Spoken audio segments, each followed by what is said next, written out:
Hi, so this is past paper 1 of the Reform Functional Skills exams, and this is level 1, and we're doing the non-calculator part of the paper first. So you'd have 25 minutes to answer this, and as already said, it's a non-calculator allowed.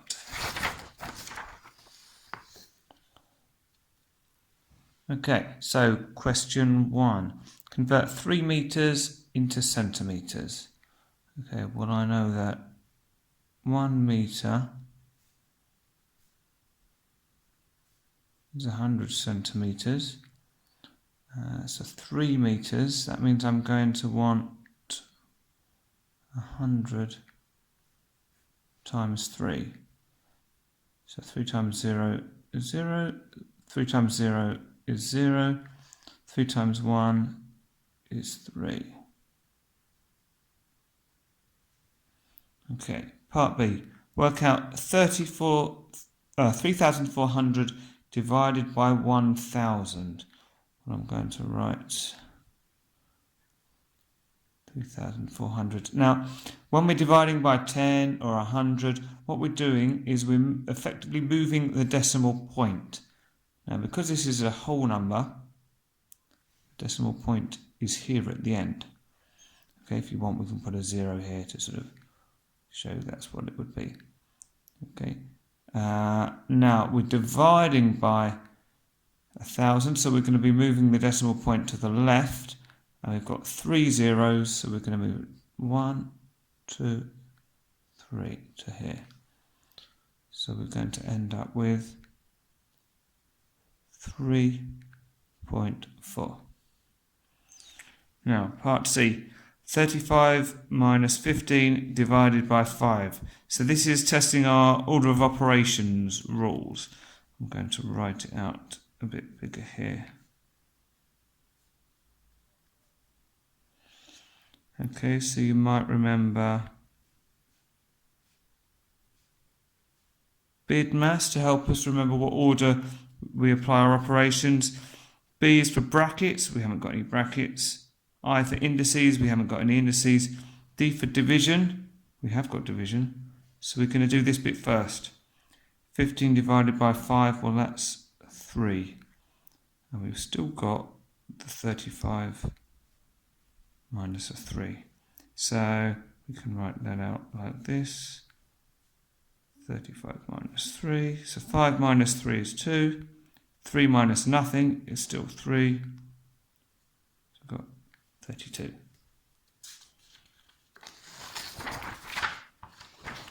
And on to question 2. So Aaron is building a brick wall. The wall will need 1,025 bricks. The weight of each brick is 2.89 kilograms. Aaron will pay a delivery charge if the total weight of the bricks is over 2,500 kilograms. Use estimation, so I'm going to underline that, that's the key bit, to work out if you think Aaron will need to pay the delivery charge.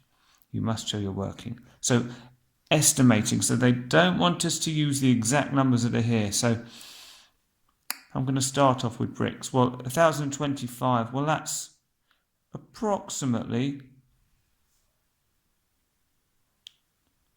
1,000 bricks. And the weight, well, weight's approximately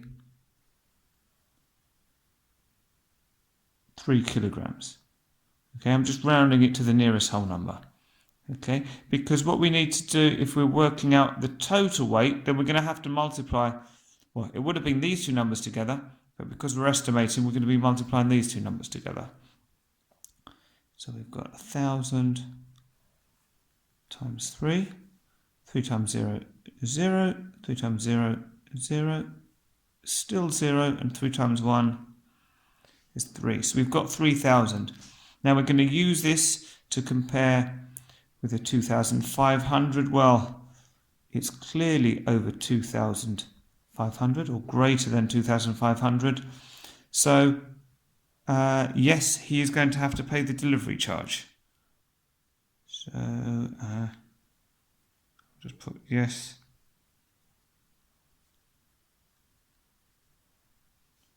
Pay delivery charge. Okay. Question 3. A farmer has a rectangular field. The field is 300 metres long and 200 metres wide. Calculate the perimeter of the field. Okay, let's draw a little sketch. So this will be my field. So 300 metres long. Okay, well, if it's 300 metres long along this side, it's also going to be 300 metres along that side. It's 200 metres wide.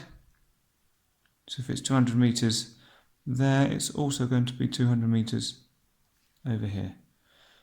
Now the perimeter is a distance all the way around the shape. Okay, so we're going to add these all up. So we've got 300, then we've got 200, we've got another 300, and finally another 200. And we can check 1, 2, 3, 4, 1, 2, 3, 4. Good. We're going to add these together. 0 plus 0 plus 0 plus 0, 0. Same again. 3 plus 2 is 5, plus 3 is 8, plus 2 is 10. So we've got a distance of 1,000 metres. Next, we've got the farmer is buying fence panels. He needs a total length of 200 metres of fence panels. Each fence panel is 2.5 metres in length. Work out how many fence panels a farmer will need to buy. Okay, well, there's a couple of ways of doing this. Really, if I was using a calculator, then I'd just say, well, it's 200 divided by 2.5, because we want to know how many 2.5 metre panels we can fit in 200. Okay, so if we want to do that, we could say, let's try and build this up. So I'm going to have a little table here with panels and length, and this is in metres. If I've got one panel, well, I know that's 2.5 metres. We want to get up to 200, so if we have two panels, we've got 5 metres, because I'm just doubling, and if we double again, 4 panels are going to be 10 metres. Now from 10 I feel like I can get up to 200 a bit more easily. Let's make this, if we double 10, 20 metres, so that would be for 8 panels. And now, so we're sort of treating this a bit like a proportion question. If we want to get to 200 metres from 20, well, we're multiplying by 10. So 20 times 10 is 200. We have to do the same over here. So 8 times 10 would be 80. So we're doing times 10 here, times 10. So for 200 metres of fence panels, we need 80 panels. Okay, so on to question 4. Sarah is buying a new car. She will keep the car for 5 years. Sarah has this information. For a diesel car, the buying price is £29,515, with average running cost of £1,200 each year. For a petrol car, we've got a buying price of £26,775, an average total running cost of £8,000 for 5 years. So that's not like this one each year, this is for all 5 years. Now Sarah wants to see whether a diesel car or a petrol car is better value for the 5 years. Which type of car is better value? Show why you think this. So we need to work out the total cost of the diesel car over 5 years, total cost of the petrol car over 5 years, and choose the smaller number. Okay, so let's start with diesel. Okay, well, we've got the buying price, but at the moment we've only got the running cost per year. So what I want to do is work out the total running cost. So for 1,200 for 1 year, we need to multiply it by 5 to get it for 5 years. 5 times 0 is 0. 5 times 0 is 0. 5 times 2 is 10. 0 and carry the 1. 1 times 5 is 5 plus the 1 is 6. Okay, so we've got £6,000 and this is a total running cost. Now we need to add on the 29,515. So 5 plus 0 is 5, 1 plus 0 is 1, 5 plus 0 is 5, 9 plus 6 is 15, so 5 carry the 1, 2 plus the 1 is 3. So we've got £35,515. Now for the petrol car, well, we've just got the two numbers that we need to add together. So we've got the 26,775 and the total running costs of 8,000. So if we add these together, 5 plus 0 is 5, 7 plus 0 is 7, 7 plus 0 again is 7, 6 plus 8 is 14, 4 carry the 1, 2 plus the 1 is 3. So we've got 34,775. Well, this one's bigger, so we're going to go with the smaller number. Now, it's money, so we need to include our pound sign. And, well, a comma's optional, but I like to put it in to make it clear. So we've got an answer of £34,775. Okay, and that completes the non-calculator section of the Level 1 past paper. So this is section B of the Level 1 past paper 1 paper. Section B, so that means you can use a calculator. Now, I might not use a calculator for some of this, but obviously you can if you prefer. So, Johan works in a cafe.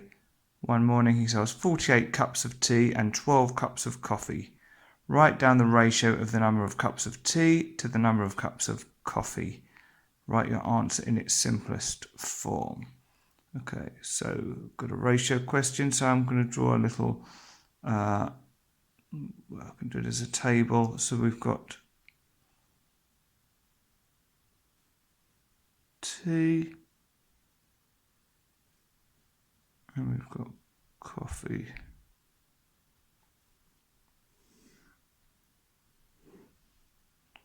Okay, so 48 cups of tea, 12 cups of coffee. Write down the ratio of the number of cups of tea to the number of cups of coffee. Okay, well, we've got 48 to 12, so I'm looking for a common factor of 48 and 12. Well, I know that 2 goes into 48 and 12 because they're both even. So 48 divided by 2 is 24, because we can say 2 into 4 goes twice, 2 into 8 goes 4 times, and 2 into 12 goes 6 times. Well, they're still even, so I can divide by 2 again. 2 into 24 goes 12, and this is where you could use a calculator. 2 into 6 goes 3. So each time I'm keeping the ratio the same, even though the numbers are changing, it's still the same ratio. So 12 to 3. Can we simplify this any further? Well, 3 goes into 3, obviously, and 3 also goes into 12 4 times. So we can write this as 4 to 1. Okay, now a customer buys 4 cups of tea. Johan puts sugar in 2 of the cups of tea. The customer picks 1 cup at random. What's the likelihood that the customer picks a cup of tea with sugar? Okay, so if there's sugar in 2 out of 4, so 2 out of the 4, and we can simplify this as 2 goes into 2 once and 2 goes into 4 twice, so a half. Certainly not impossible. It's certainly not certain. If it was certain it was going to happen, it'd have to be a probability of 1.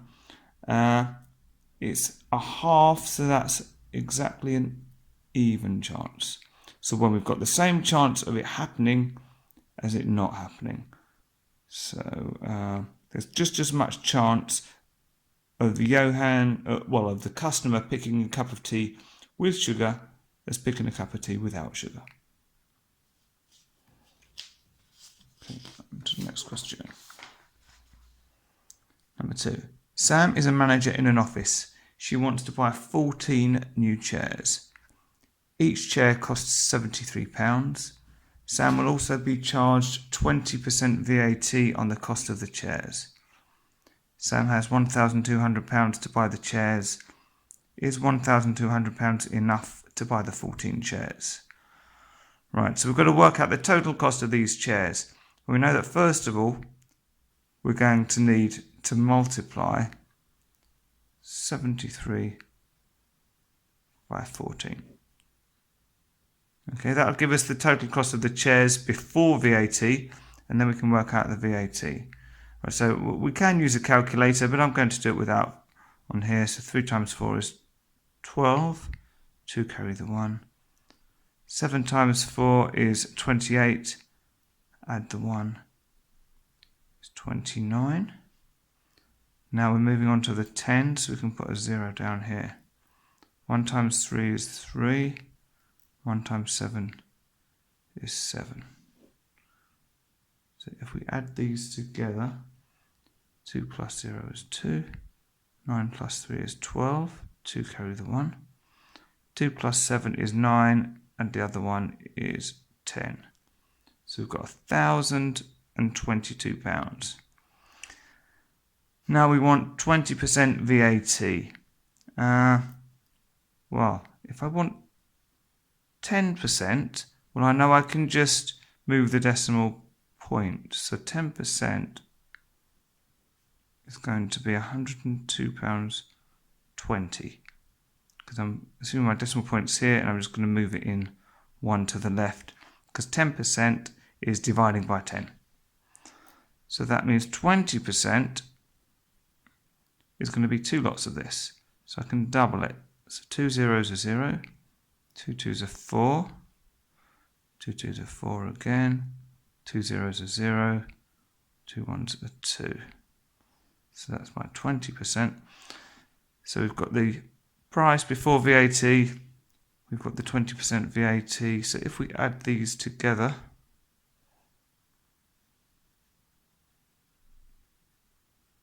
and when you're adding decimals, if you've got some numbers with decimal places and some without, the best thing to do is put the zeros in. So 0 and 0 is 0. 0 and 4 is 4. 2 and 4 is 6. 2 and 0 is 2. 0 and 2 is 2. And 1 and nothing is 1. So we've got a total price of £1,226.40.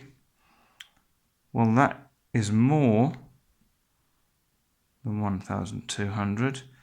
So have they got enough? No. Not enough. Okay.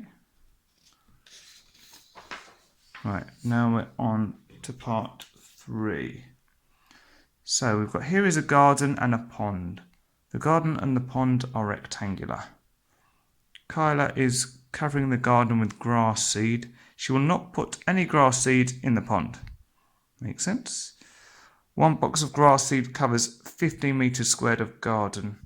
Work out the number of boxes of grass seed Kyla needs to cover the garden.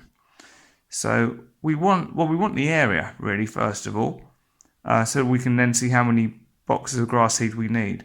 But we don't want this area in the middle. So the best way to do that is work out the total area, then work out the area of the pond and take it away. So the area of the garden is going to be, if you remember, the area is multiplying the length times width. So we're going to have 14 times 9. Again, feel free to use your calculator. 4 9s are 36. 1 9 is 9 plus 3 is 12. So we've got 126. That's going to be meters squared. So this is for the garden. Now we can do the same for the pond. We've got 2.4 and 3.8. Well, actually what I'm going to do, we can do it this way. Let's scrap that. We're going to do 24 times 38. I'm going to say, and then what we'll do is we'll put the decimal point back in afterwards. So 4 8s are 32, 2 8s are 16, and the 3 is 19. Moving on to the 10, so we can put a 0 down here. 3 4s are 12, 2 carry the 1, 3 2s are 6, add the 1 is 7. Add these and we've got 2, 11, 1 and 7 is 8, plus a carried 1 is 9, 912. Now with the decimal places, we took this decimal place out, we moved it one place to get 24, and the other one we moved one place to get 38. So we've got to move the decimal place back in twice. So we get an answer of 9.12 meters squared. Right, so the total area that needs the seed is going to be 126 minus 9.12. You'll see I've offset this so we've got our units lined up. So again we can put our zeros over here, so we've got something to take the 2 and the 1 away from. I'll still say it again, you can use your calculator, but I'm going to say I'll do it manually. So 0 take away 2, we can't, so we need to get 1 from somewhere. Well, we can't get it from this one, so we're going to get it from this 6. So that becomes a 5. We'd give a 1 to here to make it 10, but we're then going to pass the 1 over. So this becomes a 9, and this becomes a 10. So we've got 10 minus 2 is 8. 9 minus 1 is 8. Put a decimal point in. 5 minus 9 we can't do, so we're going to get a 1 from here and pass it over. So 15 minus 9 is 6. 1 minus nothing is 1, and 1 minus nothing is 1. So we've got 116.88 meters squared. Okay, now what do we say? One box of grass covers 15 meters squared. So we want to know how many 15s go into 116.88. Well, I'm going to do, let's do boxes and area. So one box, 50 meters squared. So 2 boxes would be 30. I'm going to double up. So 4 boxes would be 60. So if 4 boxes that would cover 60 meters, 2 boxes cover 30. Well, that means 6 boxes would cover 90 meters squared. 7 boxes would cover, well, if we add 15 to 90, we're going to get 105 meters squared. 8 boxes would cover 120 meters squared. We need 116.88 meters squared. 7 boxes isn't going to be enough because it's only going to give us 105 meters squared. So we need 8 boxes. So our answer is going to be 8 boxes. Okay, and for the area we can put meters squared. And we should have space on this sheet where we can put our 8 boxes on here.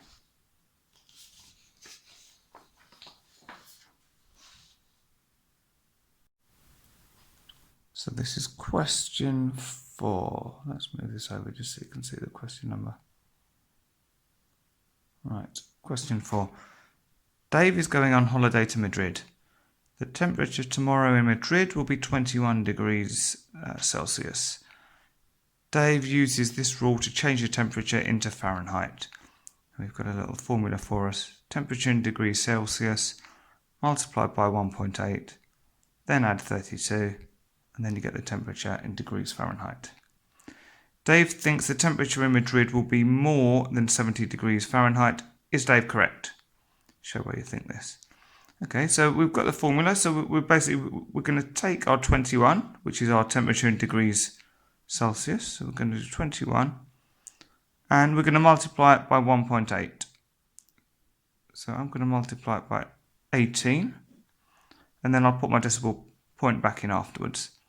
So 1 times 8 is 8. 2 8s are 16.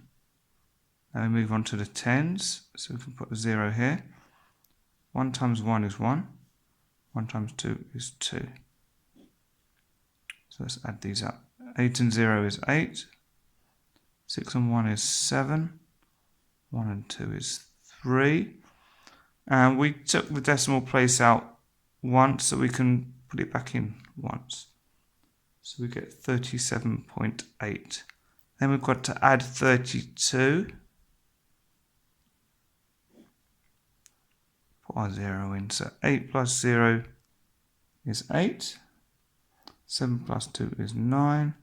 3 plus 3 is 6. So 69.8. That's degrees Fahrenheit, which is less than 70 degrees Fahrenheit. So is Dave correct? No. He's incorrect.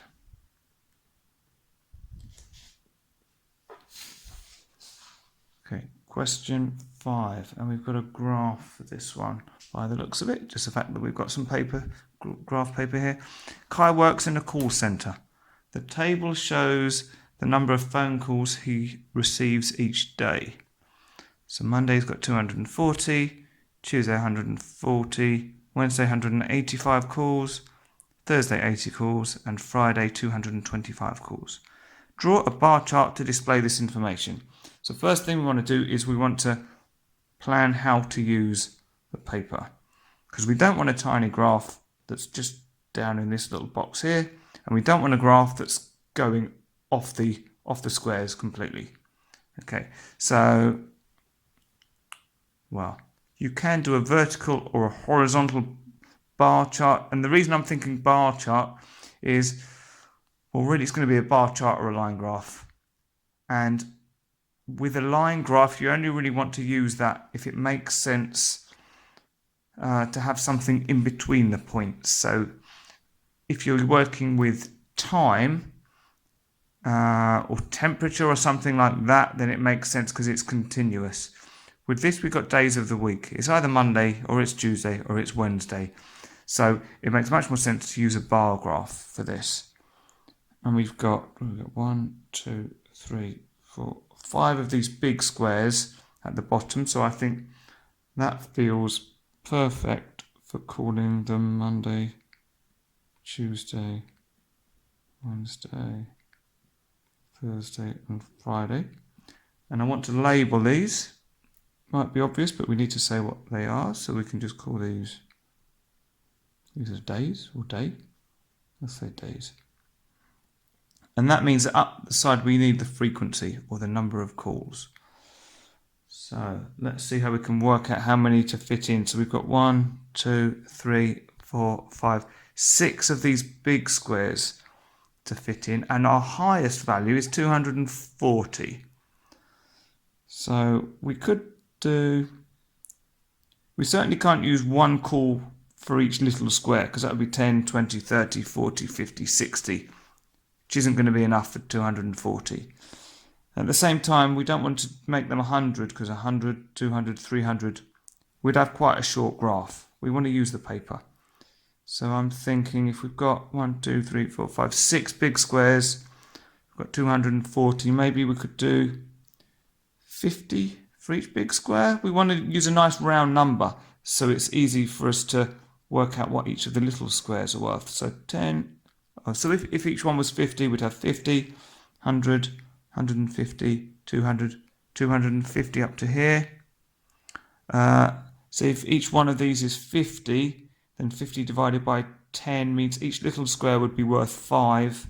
So that feels quite comfortable to work with. So I'm going to put my numbers on. 50, 100, 150, 200, 250. And I'll stop with my numbers at 250. You want to have a number that's at least as high as the biggest number on here. Okay, so I'm not going to show all the individual numbers in between, just showing the key points. And these are number of phone calls. Okay, so I'm going to use my ruler because I want to make this nice and tidy. So 240. So we know this is 200, and we said that if we've got 50 between these two and we've got 10 squares in between, then 50 divided by 10 gives us that each of these little squares is 5 phone calls. So we're at 200, we need an extra 40 phone calls. Each one's 5, so 40 divided by 5 gives us 8. So we want to go 1, 2, 3, 4, 5, 6, 7, 8.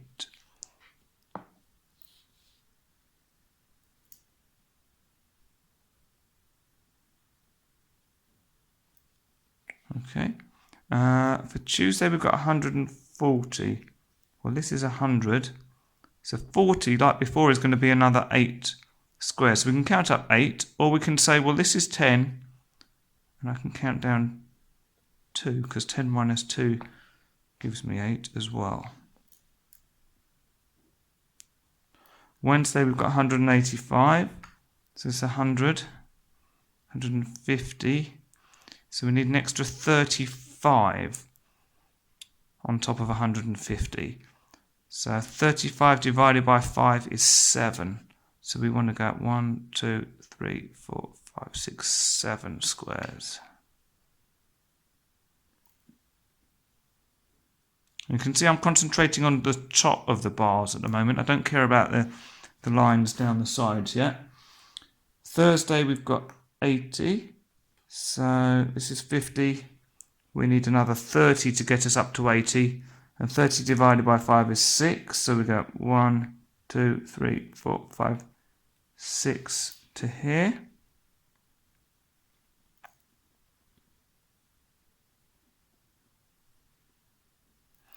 Friday we've got 225. So 50, 100, well, here's 200.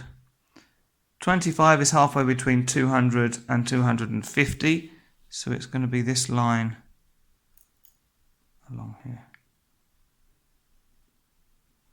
Now I can put in my sides of my bars.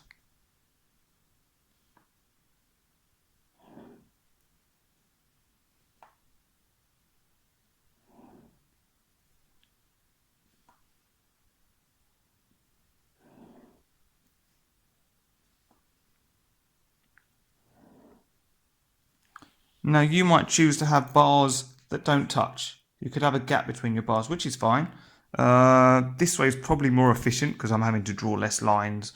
But it's up to you what you do. So the only thing that's missing now is a title. So let's just call it phone calls per day. Okay, we've got everything that we need. Right, question 6. Sinal is a baker. She buys flour in 50 kilogram bags. The table shows the number of 50 kilogram bags of flour she used to make loaves in each of the last 4 weeks. Sinal will make 2,400 loaves in week 5. Each of these loaves will need 250 grams of flour. Okay. Sinal works out the weekly mean number of 50 kilogram bags of flour used in these 5 weeks.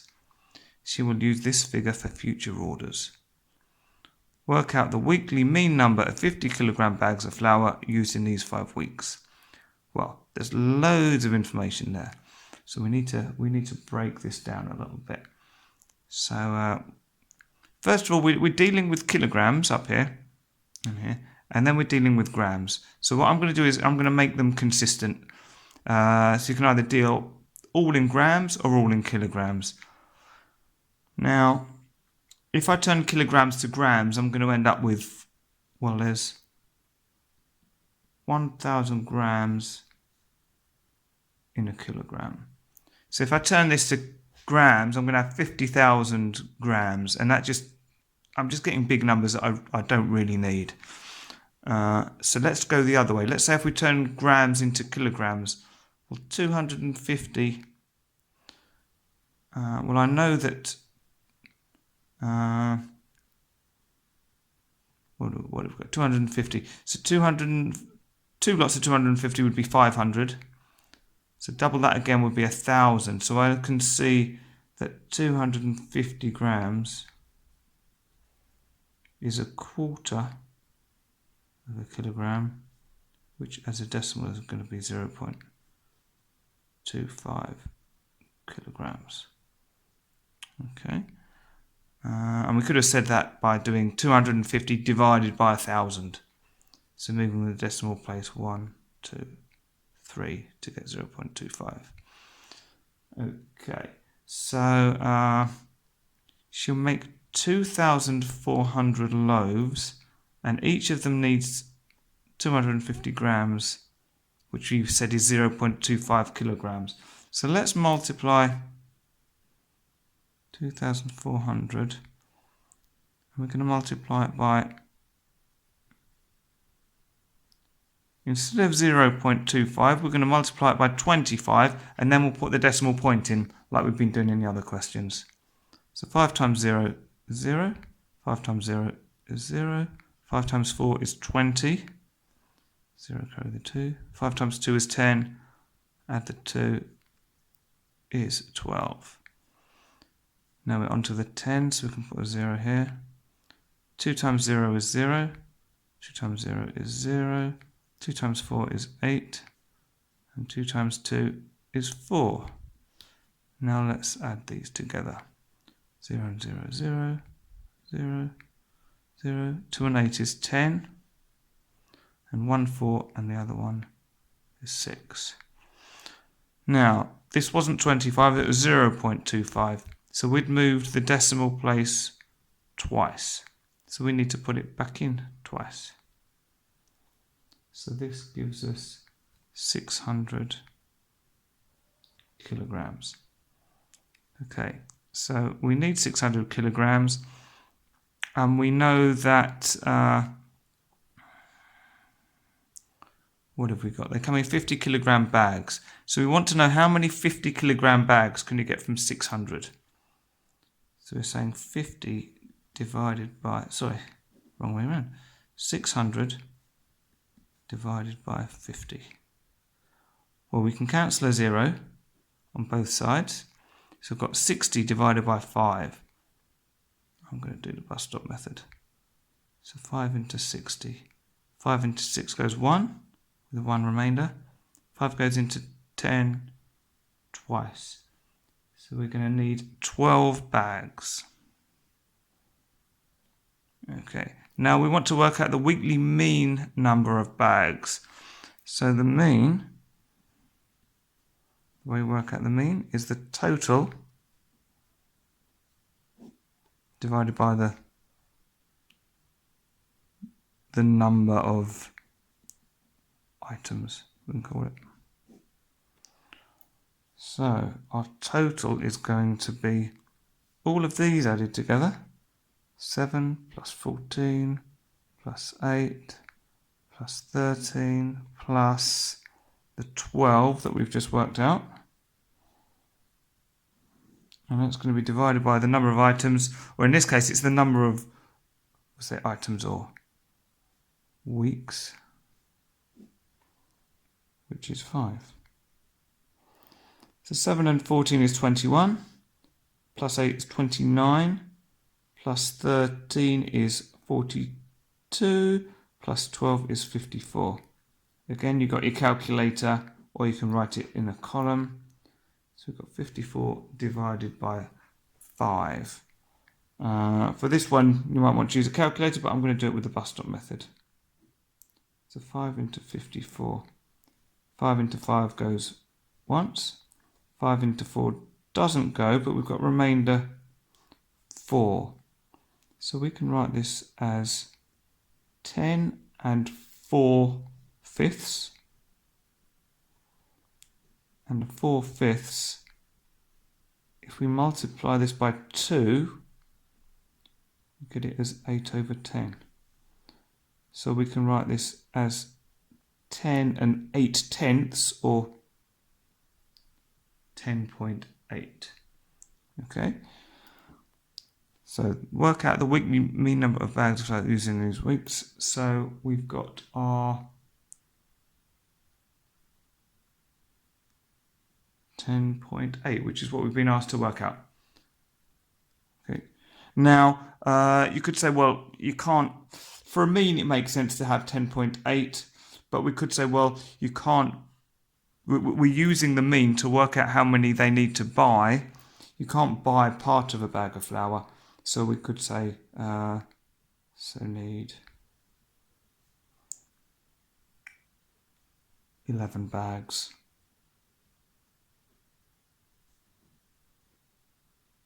For future orders. And I think, have we got a space for that? So I would put 10.8, 11 bags required. Okay. Question 7. Gordon buys a new slide for his garden. His garden measures 6 meters by 7 meters. The space for the slide must be a rectangle, 3 meters by 1.5 meters, at least 2 meters away from the house, at least 0.5 meters or half a meter away from a fence or any other feature. Draw a space for the slide on the square grid below. And on this grid we're told 1 centimeter on the grid, and I think that's going to be one of these squares. Let's just have a check. Yeah, so 1 centimetre, which is one of these squares, represents 50 centimetres in the garden. Okay. So we've got centimetres here, we've got metres up here. So we want to kind of have something that's consistent. So I know that there's 100 centimetres in 1 metre. So that means that 50 centimetres is going to be half a metre, or 0.5 of a metre. So if our slide is 3 meters by 1.5 meters, and I know that each square is 0.5 meters, well, how many 0.5s go into 3? Well, you're going to have 2 squares in 1 meter, because we've got 50, so you can think 50 centimeters is here. So 2 squares will be 1 meter. So if I've got 3 meters, well, it's going to be 3 lots of that. So it's going to be 6 squares. Because we're saying 6 times 0.5, which gives us 3. And the 1.5 meters is going to be, well, if 0.5 meters is 1 square, 1 meter is 2 squares, 1.5 meters must be 3 squares. So we know the size of the slide. Must be at least 2 meters away from the house. Well, the house is down here. So 2 meters is going to be 0.5, 1, 1.5, 2. So 2 meters means it can't be anywhere here, because that'd be too close to the house. And it must be at least 0.5 meters away from a fence or any other feature. Right, well, the fence is going around the outside, so 0.5 meters is 1 square. So it can't be in here, in here, in here, anywhere along there, anywhere down here, anywhere around the flower bed. Right, so we need to find a space which is 6 squares by 3 squares, which isn't in our kind of no-go area? Well, I think we've probably got 2 spots. 1, 2, 3, 4, 5, 6. Yeah, or up here. So I'm going to go up here, I think. So I'm going to do my 6 squares 1, 2, 3, 4, along here, and 3 squares down this way. And with these, you want to make sure you're doing lots of checking as you're going. I mean, you can write in pencil, but it's still annoying if you have to keep rubbing it out. You want to do all the checking first so that you get it right. And don't have to redo it. Okay, so I'm going to write slide. And that's it, job done. So we could have done the slide down here instead, but that works just as well. Question 8. Belinda asks 20 people, how many hours of TV did you watch last week? And here are the results. So someone watched 3 hours, someone watched 17 hours, 4 hours, and so on. And we can check, we've got 1, 2, 3, 4, 5, 1, 2, 3, 4. So 4 times 5 is 20. So, yep, that agrees with what we've got. Belinda wants to show these results in a frequency table. She will use 4 equal groups. The first group will start with 1 hour and the last group will end with 20 hours. So if we're looking for 1 hour up to 20 hours, so in total we've got 20 hours, we want 4 equal groups. 20 divided by 4 means that each group is going to have 5 hours. Right, so we want a frequency table. So I'm going to, if we've got 4 groups, how should we start this? Well, our first group is going to be 1 to 5 hours. So our next group is going to be from 6 to 10, because this needs to be a width of 5. And this one, so the next one is going to be 11 to 15, 11, 12, 13, 14, 15. And this is going to be 16 to 20. Okay, so this number of hours. And I'm going to draw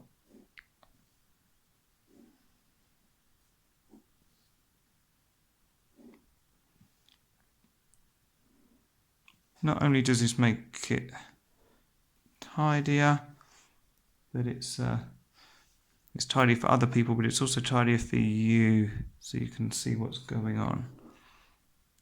Right, and I'm going to draw.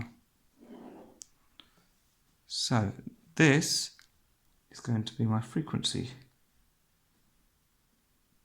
column or row. Okay. And the way I'm going to do it, instead of counting them, I'm going to do a tally chart first of all. So every time I see one of these readings, I'm going to put a mark depending on which box it goes in. So 3, well, that's between 1 and 5, so it goes there.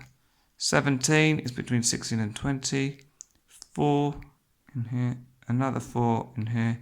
6, well, that goes in this one. 11 goes in the 11 to 15. 14 also in there, and another 14. 1 will go in here. 20, that's in this entry. Got 9, so that's in the 6 to 10. We've got an 8, 6 to 10. We've got a 9, 6 to 10. 6. Now with tally charts, once you've got 1, 2, 3, 4 lines, the 5th one always goes across. Then we've got a 12, so that can go in here. A 7, an 8, 13, another 13, and 9, so it goes in here. So we've done the tally chart, so let's work out what the numbers are. So 1, 2, 3, 4, 5, 6, 7, 8, 5 and 1 is 6, and then we've just got 2. And we should check that these add up to 20 to make sure we've not double counted or missed anything out. So 4 plus 8 is 12, add 6 is 18, add 2 is 20, so that's great. So here's my frequency table.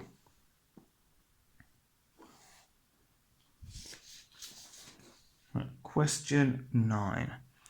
Dennis is making a container for tomato plants. The container will be in the shape of a cuboid. We've got our cuboid we've got the height, we've got the depth, length. They tell us it's the length, but they don't tell us what the measurement is. The capacity of the container will be 180 litres. And we're told that 1 litre equals 1,000 centimetres cubed. Work out the length of the container. Give your answer to the nearest whole centimetre. Right. Well, I'm going to start with what I know. And I know how to work out the volume of a cuboid. Because if I've got the volume of a cuboid, then I can use that to work, and I know what the volume is in terms of litres, well then I can work it out. The only problem is that we don't know what the length is. Okay, so we're just going to have that as a kind of an unknown at the moment. Okay, so I know that 40, so I'm working out the volume. So let's say the volume is the depth times the height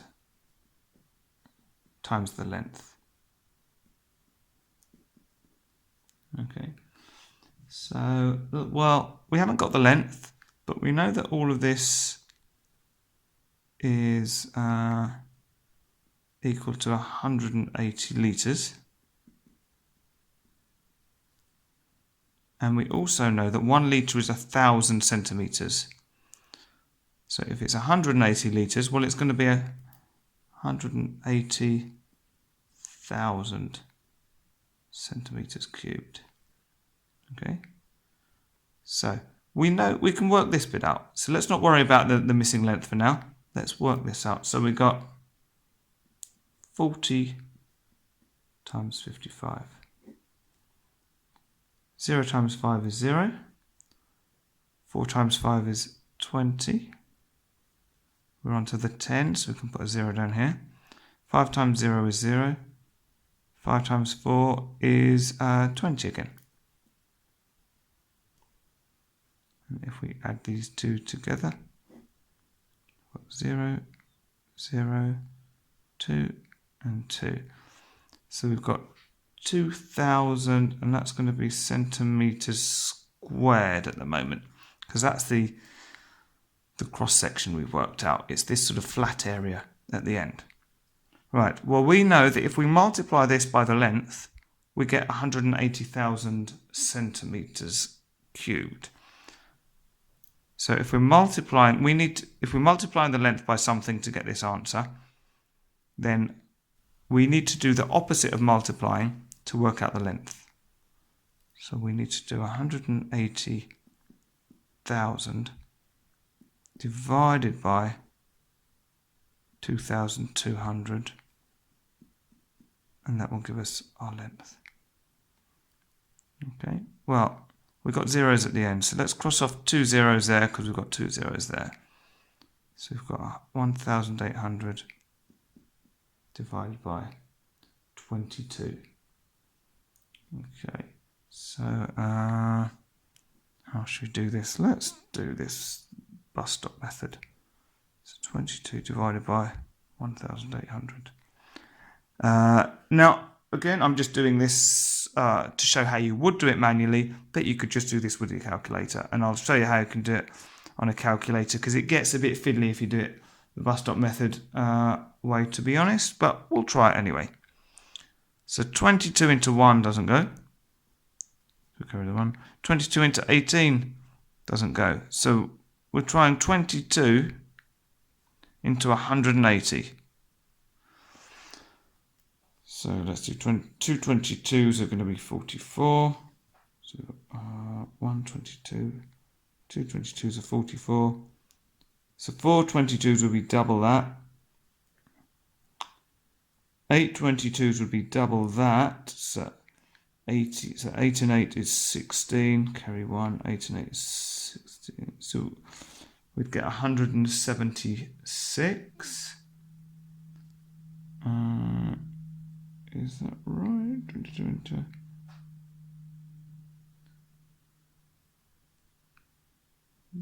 Yeah.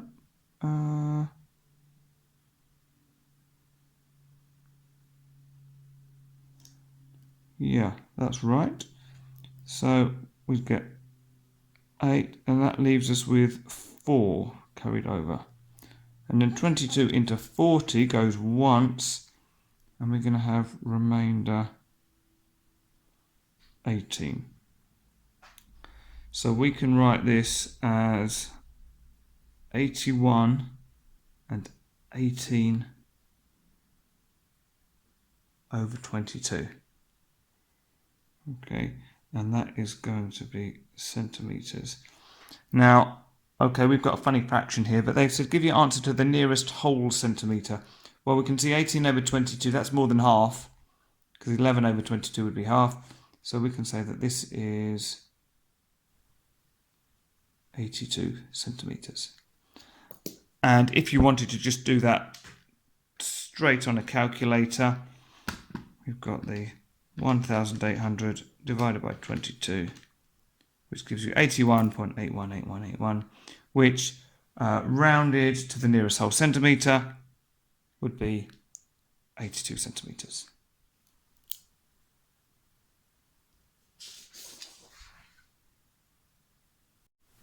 Question 10. Match each 3D shape, so 3D shapes here, to the correct net over here. Draw lines to show your answers. Right, well, a good way to start is to work out, well, how many faces have I got in these shapes? Because I should have the same number of faces here as I've got in the laid out nets. So with this cube here, we've got one on the side, one at the front, another one on the other side, another one at the back, so that's 4. Then we've got the top and we've got the bottom. So sides, we've got 6. This shape, we've got the left side, the right side, the base, so that's 3, and then the 2 ends, that's 5. And this shape here, we've got the left, the right, the front, the back, and the bottom, so this one's also got 5. But what that means is I can tell straight away that the cube must be this one down here, because it's the only net that's got 6 pieces. All of these have got 1, 2, 3, 4, 5, and 1, 2, 3, 4, 5. So I just have to work out which of these goes with which of these. Well, this square-based pyramid down here has got, what have we got? We've got 4 triangles at the top and a square at the bottom. Well, that goes with this one. Now we can check that by looking at this one. Well, this has got a rectangle here, rectangle on the other side, rectangle at the bottom. So we've got 3 rectangles and 2 triangles at the end. So that definitely matches with that one up there. Okay, now we're told here is a cylinder. Which of the shapes below could be the plan view of this cylinder? Well, the plan view means looking straight down on it. So the closest thing I've got to a cylinder is this pen here. So if we look straight down at the pen, if I can hold it, there you go. That looks like this one over on the right. Oh, can't hold it very well with the camera. Okay, so we've got this circle here. Tick that one.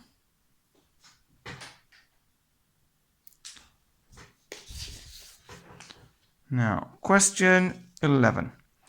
James wants to buy a house. The price of the house is £250,000. James has to pay a deposit for the house. The deposit is 15% of the price of the house. James already has part of the deposit. He has £32,000. How much more money does James need for the deposit? Right, so to start with, we know how much the house costs. We then need to work out what 15% of that is, and then we take off the 32,000 that he's already got to see how much is left. So the first mark you're going to get for this is just for writing down this amount in numbers. So £250,000. So that's going to be 250,000. Okay. If you weren't 100% sure and wanted to double check, you could do, we've got 1 million and multiply that by 1 divided by 4 for the quarter to give us 250,000. Okay. Next we need to work out what the deposit is. So again, you could do this, actually I'll show you on the calculator. We could multiply it by 15%, so times 15 divided by 100, which gives us 37,500. Or we could do it manually and say, well, 10% is 25,000 because we're just taking a 0 off the end. 5% would be half of this, so half of 25,000 is 12,500, which means that 15% would be 0.0573, which is what we had on the calculator. Right, he has 32,000. So how much more does he need for the deposit? So, well, let's write this.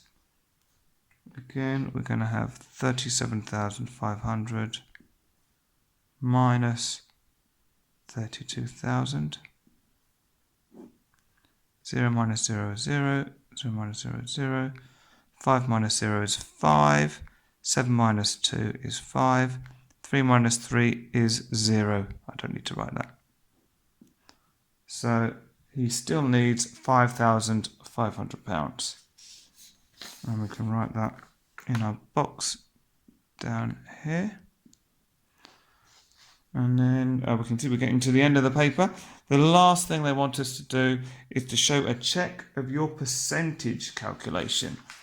Okay, well, the percentage calculation, well, I did it manually on my sheet.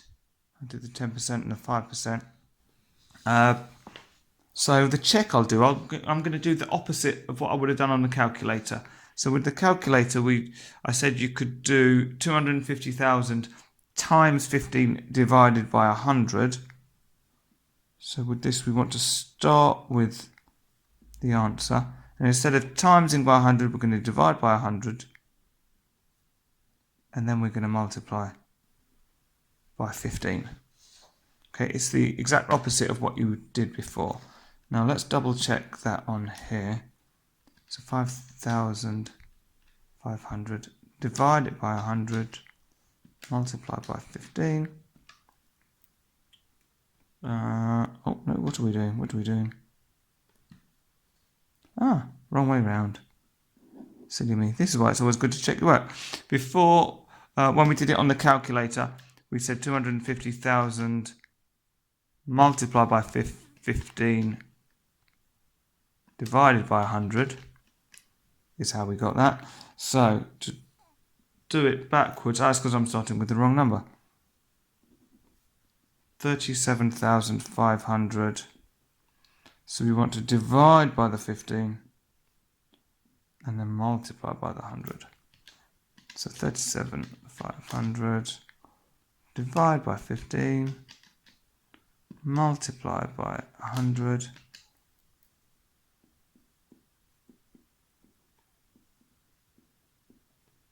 Gets us back to that, and I'm going to tick that to say yes, my check works. And it shows even if you make a mistake, it doesn't matter, as long as you're checking your work, you're going to spot if you made a mistake.